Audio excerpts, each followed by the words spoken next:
Kerukunan adalah sepakat dalam perbedaan-perbedaan yang ada dan menjadikan perbedaan-perbedaan itu sebagai titik tolak untuk membina kehidupan sosial yang saling pengertian serta menerima dengan ketulusan hati yang penuh keikhlasan. Kerukunan merupakan kondisi dan proses tercipta dan terpeliharanya pola-pola interaksi yang beragam di antara unit-unit yang otonom. Kerukunan mencerminkan hubungan timbal balik yang ditandai oleh sikap saling menerima, saling mempercayai, saling menghormati dan menghargai, serta sikap saling memaknai kebersamaan. Dalam pengertian sehari-hari, kata rukun dan kerukunan adalah damai dan perdamaian. Dengan pengertian ini, jelas bahwa kata kerukunan hanya dipergunakan dan berlaku dalam dunia pergaulan. Kerukunan antar umat beragama bukan berarti merelativir agama-agama yang ada dan melebur kepada satu totalitas atau sinkretisme agama, dengan menjadikan agama-agama yang ada itu sebagai mazhab dari agama totalitas itu, melainkan sebagai cara atau sarana untuk mempertemukan, mengatur hubungan luar antara orang yang tidak seagama atau antara golongan umat beragama dalam kehidupan sosial kemasyarakatan.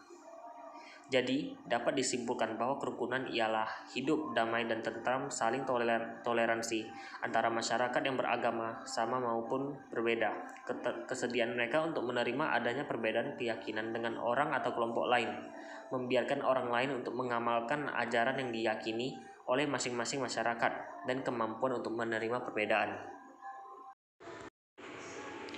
Kata kerukunan berasal dari bahasa Arab, ruknun atau rukun. Kata jamaknya adalah arkan yang berarti asas, dasar atau pondasi.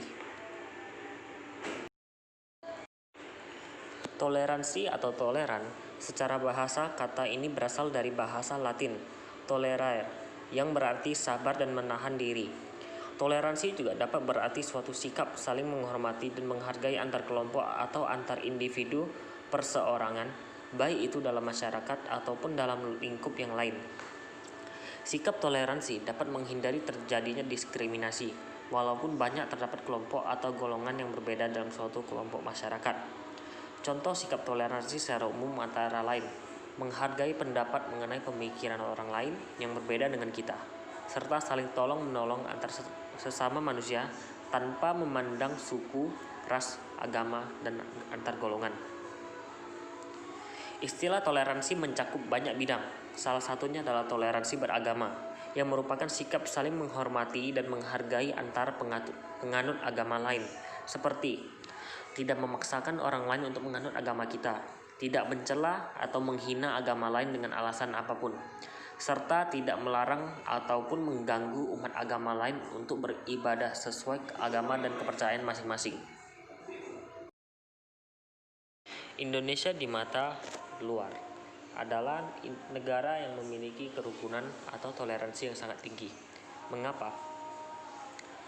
Karena di Indonesia sendiri pemerintah mengakui 6 agama, yaitu Islam, Kristen, Protestan, Buddha, Konghucu, dan Hindu. Dan Indonesia memiliki dasar negara yang bernama Bhinneka Tunggal Ika, atau dalam bahasa Indonesia adalah berbeda-beda tetapi satu. Dengan itu, kita sebagai masyarakat Indonesia dituntut untuk menjaga kerukunan, saling toleransi, dan juga menghormati umat-umat beragama lain yang berbeda dengan keyakinan kita sendiri.